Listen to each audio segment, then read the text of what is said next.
What's going on, good people? It's Iceberg. Happy Wednesday to you. We're doing a Wednesday checkup. Wednesday checkup with Iceberg. It's a cold November 1st morning. The weather has snapped and finally gotten into the cold season. I know that makes some people happy, makes some people sad.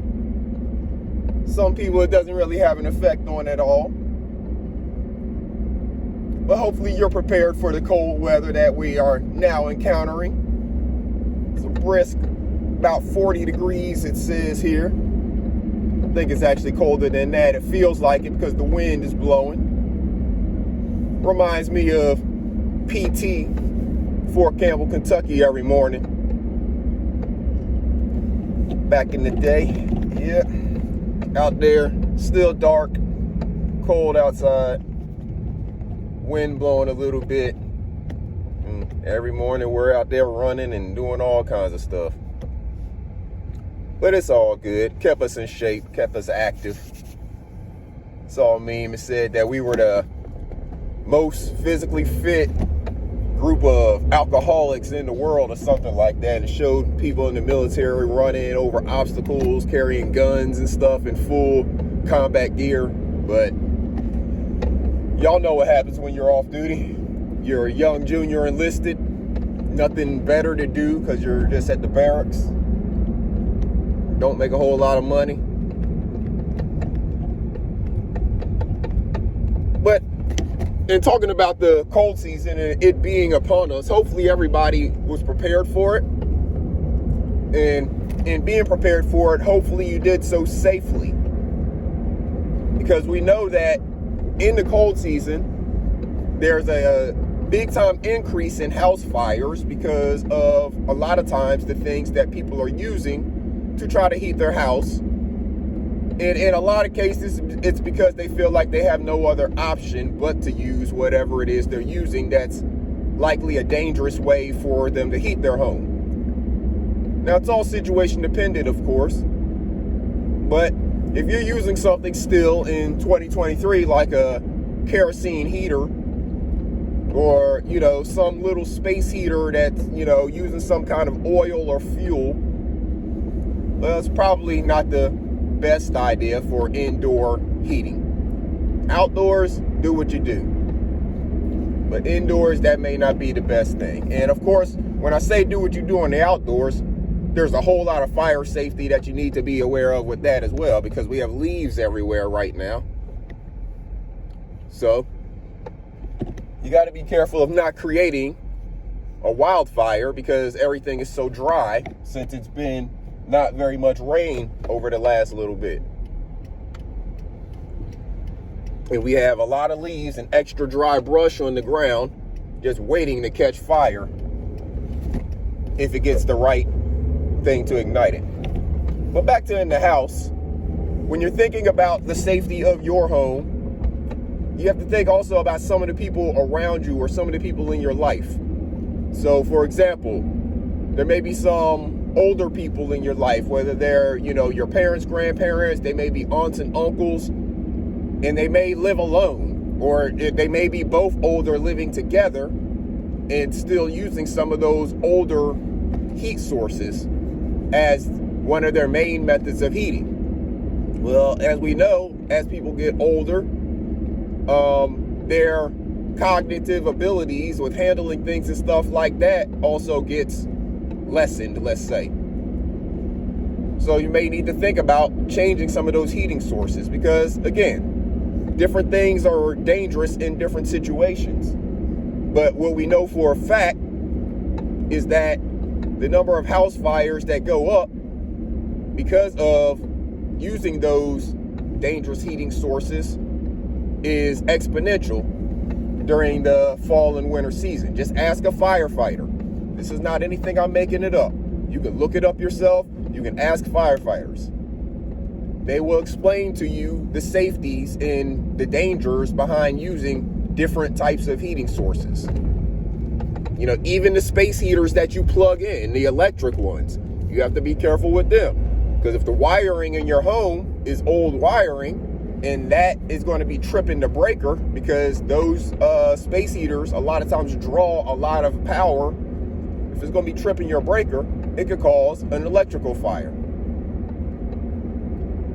So brush up on your safety. You're like cold weather, it'll be considered winter safety, even though we're not in winter. But brush up on your safety when it comes to the different things that happen, especially during this time of year, because things are not as wet because of the not as much rain.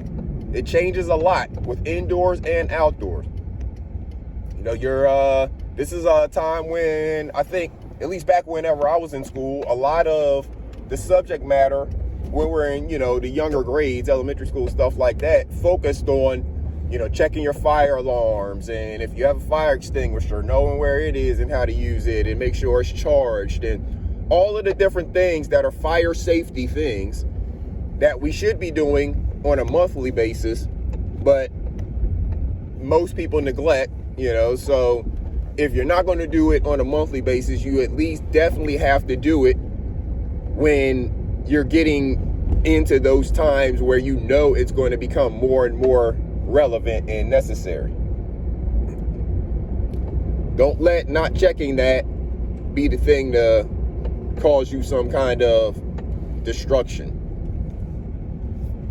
because you got a fire extinguisher but it doesn't have any charge.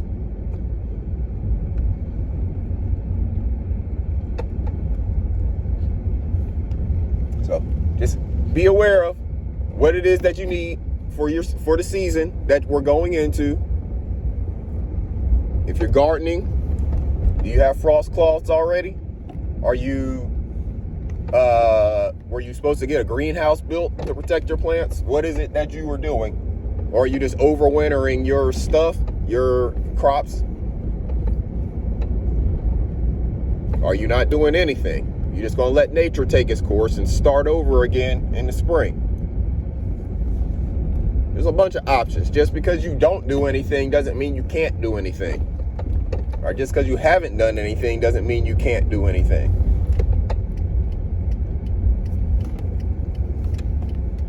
All kinds of options available. And a lot of them are just a brief internet search or asking somebody else away.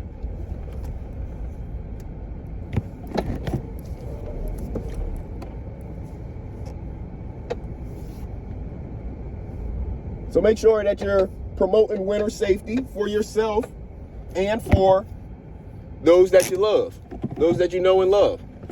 Make sure that everybody is taking care of themselves and their households.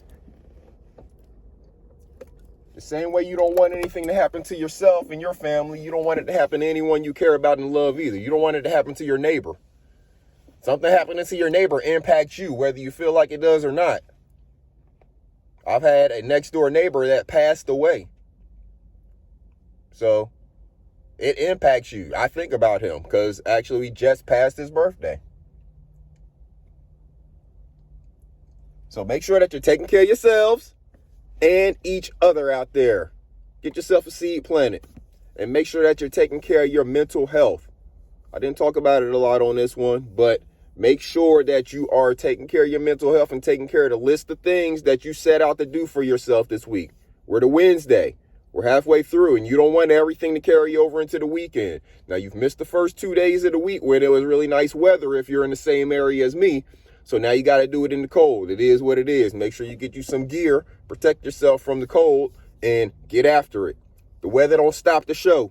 The weather don't stop our progress, people. We're going to keep on growing. So make sure that you're doing things to make sure that you are growing towards whatever it is that you want to accomplish in this world. Take care of yourselves and each other, good people. I'm going to get in here on the grind. Hopefully y'all have a wonderful day, speaking all of those positive affirmations to yourself, because it's a new day. It's a new week. It's a new month, November 1st. And anything that somebody said to you yesterday or said about you yesterday, you just slept on that. We into a whole new day and a whole new month. You can brush that off your shoulder and keep on moving and being great. Take care of yourselves, good people. This is Iceberg. Salute.